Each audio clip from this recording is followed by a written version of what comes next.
Rome నగరం కన్నా ఎక్కువ కాలం ఇది ఒక రాజధానిగా ఉండేది. ఈ కథ, ఈ నాటకంలో కథ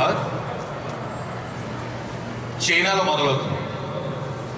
చైనా మింగ్ సామ్రాజ్యానికి చక్రవర్తి, మింగ్ చక్రవర్తి, హ్యాన్ సామ్రాజ్యానికి చక్రవర్తి, అతని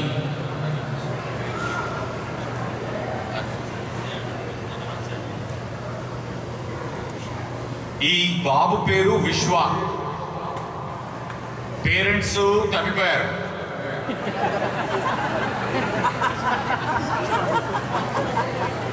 ఎక్కడున్నా వచ్చి తీసుకెళ్ళండి.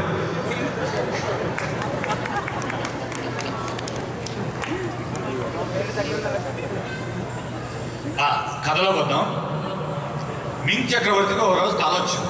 ఆ కళలో బుద్ధుడు కనిపించి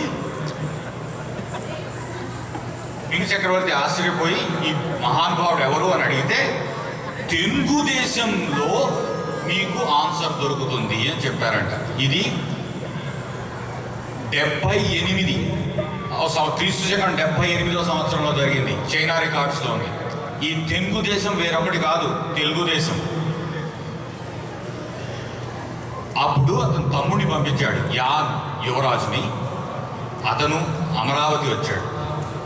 అమరావతి వచ్చి అతను అమరావతి నగరాన్ని దర్శించి ఆశ్చర్యపోవడం, ఆ ఊర్లో అప్పటి చక్రవర్తి శాతకర్ణి తల్లి గౌతమీదేవిని, ఆచార్య నాగార్జున్ని దర్శించుకోవడం ఈ మొదటి అంకంలో కథ.